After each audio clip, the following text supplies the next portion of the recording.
આંકડે બેઠા હતા અને તમે કોંગ્રેસનો હિસાબ આપ્યો હતો. ખરેખર કોંગ્રેસ કામ કર્યા છે કે નહીં, મારે એ જાણવું છે.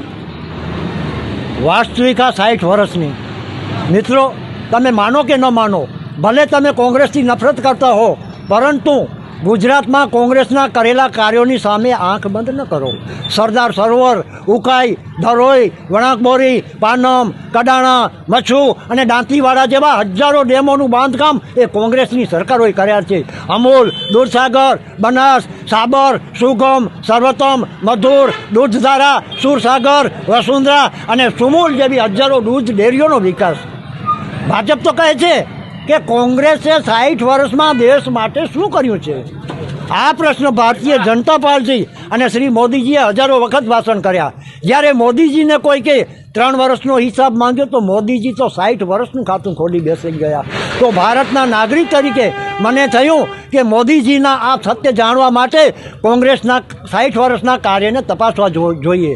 મારા ચિંતન દરમિયાન જે પણ ધ્યાનમાં આવ્યું તે આપણી સમક્ષ હું રજૂ કરું છું કે ભારત દેશ 300 વર્ષ સુધી ગુલામીમાં હતું. ક્રાંતિકારીઓ અને સ્વતંત્ર સેનાઓએ અણથક લોહિયાણ સંઘર્ષ બાદ આપણા સોનાની ચીડિયા ગણાતા દેશને લૂંટી ચૂંટી ખોખલો કરી અને અંગ્રેજોએ કોંગ્રેસને સોંપ્યો. 1947માં જ્યારે દેશ આઝાદ થયો ત્યારે દેશમાં એક સોય પણ બનતી ન હતી. રાજા રજવાડાના ઝઘડામાં પૂરો દેશ વેચાયેલો હતો.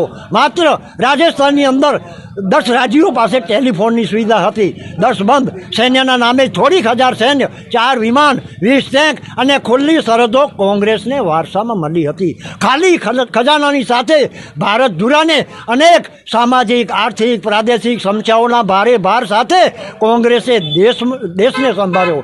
60 વર્ષમાં વિશ્વની સૌથી વધુ સૈન્ય શક્તિ ધરાવતું મજબૂત દેશ એ કોંગ્રેસે કરી બતાવ્યું. અરે મોદીજી, પ્રજાસત્તાના દિવસે અને સ્વતંત્રતાના દિવસે જે દિલ્હીના લાલ કિલ્લાની પ્રાચીન પર આપ જે નિહાળો છો તે હજારો વિમાન, હજારો ટેન્ક, અત્યાધુનિક સાધનો, ટેકનોલોજી, વૈજ્ઞાનિક જે પણ તમે નિહાળો છો તે એ કોંગ્રેસે આપેલી દેશને એક ભેટ છે.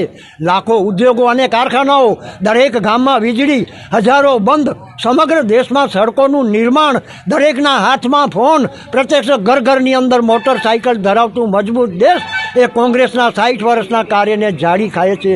અરે મોદીજી, કોંગ્રેસે તો ઐતિહાસિક વિકાસ કર્યા છે. ભૂતપૂર્વ પ્રધાનોએ દાખવેલી સાક્ષીતા અને દૂરંદેશીતાના કારણે ભારત એશિયાની તાકાત ધરાવે છે. મોદીજી, આપણને ખ્યાલ હોવો જોઈએ